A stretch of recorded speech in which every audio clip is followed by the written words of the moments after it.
لیکن عقدائی کی اولاد ہی نے سب سے پہلے عقدائی کی وصیت کی خلاف ورزی کی، کیونکہ انہوں نے قیوق کو تخت پر بٹھایا، حالانکہ عقدائی نے کمسن شیرامون کو اپنا جانشین نامزد کیا تھا۔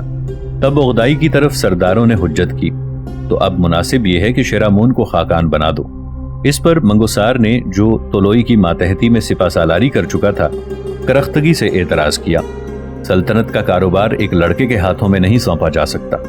سلطنت کا کاروبار ہے جنگ کا انصرام۔ کسی ایسے کو خاقان بناؤ جو لڑائی میں سب کی سپہ سالاری کر سکے۔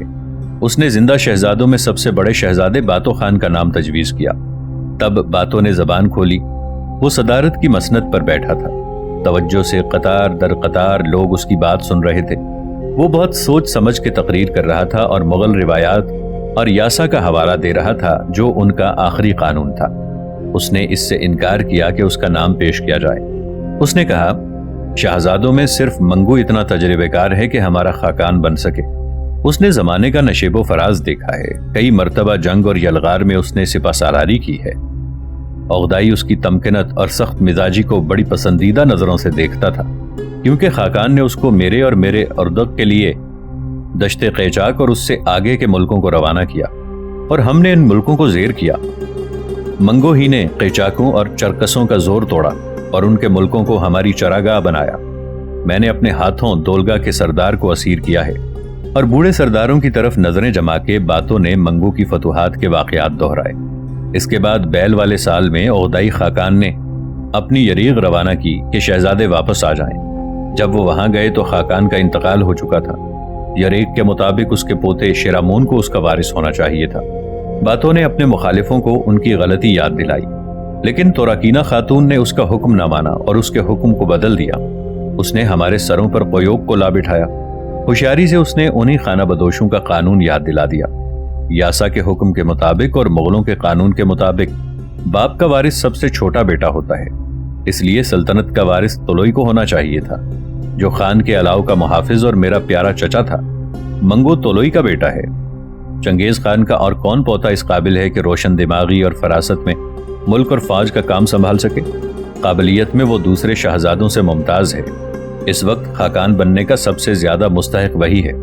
باتوں کی تقریر کے خاتمے پر کسی نے اس کی مخالفت میں ایک لفظ بھی نہیں کہا۔ اس پر اس نے ضیافت کے اختتام کا حکم دیا اور چنگیز خان کے خاندان کی عظیم الشان خواتین کو یہ پیغام لکھ بھیجا، منگو ہی وہ شخص ہے جس نے چنگیز خان کی یرلیک کو کانوں سے سنا اور آنکھوں سے دیکھا ہے۔ فوج اور علوس اور ہم شہزادوں کی بہتری اسی میں ہے کہ وہی خاقان بنے۔ پہل دستور کے مطابق منگو نے انکار کیا۔ ضیافت کے دوران میں قبلائی نے اس سے اصرار کیا۔ چھوٹا بھائی اس سے یہ چاہتا تھا کہ منگو منتخب ہو۔ ایک اور نے چلا کے اجتماع کو مخاطب کیا، ہم سب نے عہد کر لیا تھا کہ ہم باتو سائیں خان کا مشورہ قبول کریں گے۔ منگو اکیلا کیسے اس سے انکار کر سکتا ہے؟ کیا اس پر اپنے وعدے کی پابندی لازم نہیں؟ منگو نے خاقان بن کی خدمت کرنا منظور کر لیا۔ اب رہ گئی تاج پوشی۔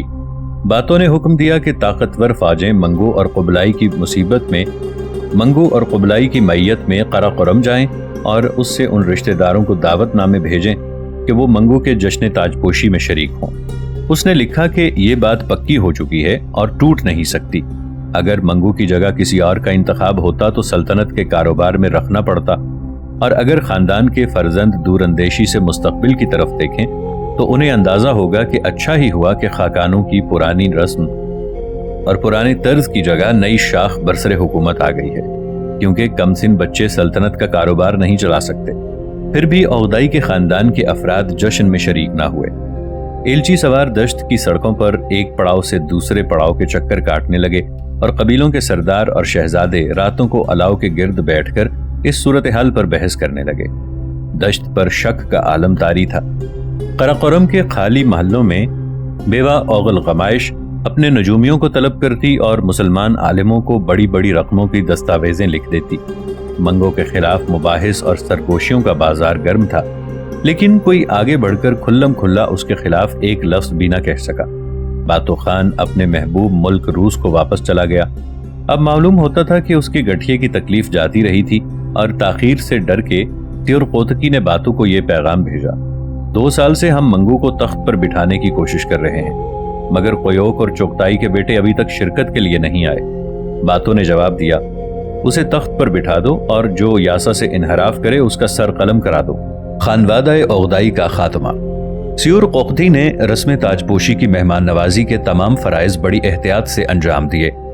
ہر مہمان جو ماہی پڑاؤ کے دروازے پہ آ کے اترا اسے تحفے تحائف دیے۔ عین تاج پوشی کے روز اس نے قرولتائی کا انتظام نجومیوں سے مشورہ کیا۔ وہ اس لیے پریشان تھی کہ صبح کو آسمان کالے بادلوں میں چھپ گیا تھا، لیکن عین رسم تاج پوشی کے وقت سورج نکل آیا۔ اس نے بڑی فراست سے مغلوں کی نشستوں کا اہتمام کیا۔ باتوں کے بھائی برقائی کو، جو اپنے خاندان کے پرانے مرض گٹھیے میں مبتلا تھا، آرام دہ گدوں پر بٹھایا۔ اس کا اس نے خاص طور پر انتظام کیا کہ اس کے چھوٹے بیٹے قبلائی کی اس پر نظر پڑے۔ اس نے اسے برقائی کے آگے بٹھایا تاکہ سب قبلائی کی تقریر سن سکیں۔ منگو کو اپنے مہمانوں کا استقبال کرنے کے لیے دروازے کے قریب بٹھایا اور تیسرے بھائی ہلاکو خان کو میز کے پاس بٹھایا کہ کوئی غیر قانونی بات نہ کرنے پائے۔ پھر پردے کے پیچھے چھپ کے اس نے دیکھا کہ لوگ منگو کو تخت پر بٹھانے لے گئے۔ اس کی آرزو پوری ہو گئی۔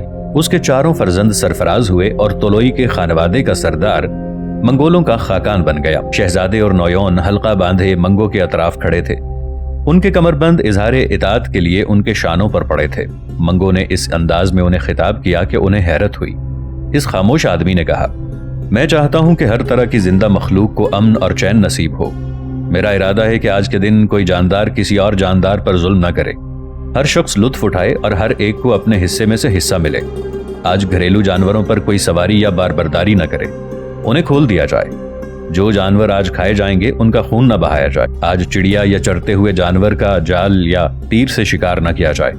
چڑیوں کا جہاں جی چاہے اڑتی پھریں۔ بوڑھے مغلوں کی رائے تھی کہ خاقان کو ایسی نرم تقریر نہیں کرنی چاہیے۔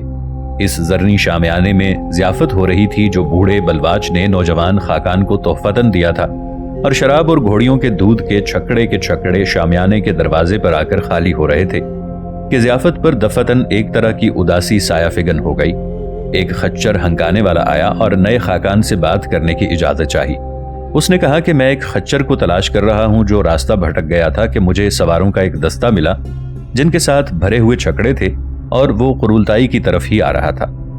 دستے کے ایک لڑکے نے اس خچر ہنکانے والے کو ایک ٹوٹے ہوئے پہیے کی مرمت کے لیے بلایا تو اس نے دیکھا کہ چھکڑے میں ہتھیار بھرے ہوئے ہیں، دوسرے چھکڑوں میں بھی ہتھیار بھرے تھے، اور اس نے یہ بھی دیکھا کہ یہ سوار عقدائی کے خاندان کے شہزادوں کے بھیجے ہوئے آئے ہیں کہ جب منگو اور مہمان ضیافت میں شراب سے مدہوش ہو جائیں تو انہیں قتل کر ڈالیں۔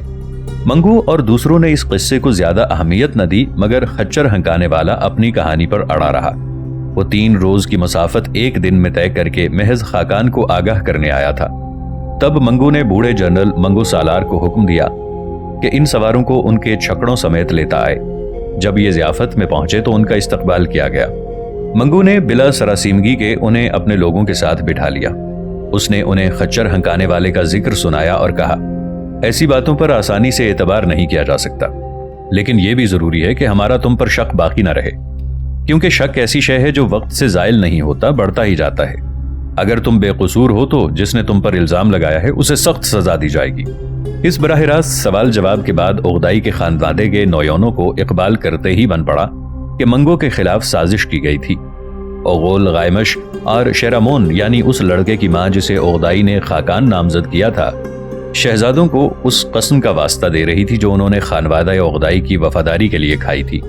منگو خان نے اس مسئلے پر غور کیا۔ جن افسروں کو ہتھیاروں سمیت پکڑا گیا تھا انہوں نے کسی پر ہاتھ نہیں اٹھایا تھا۔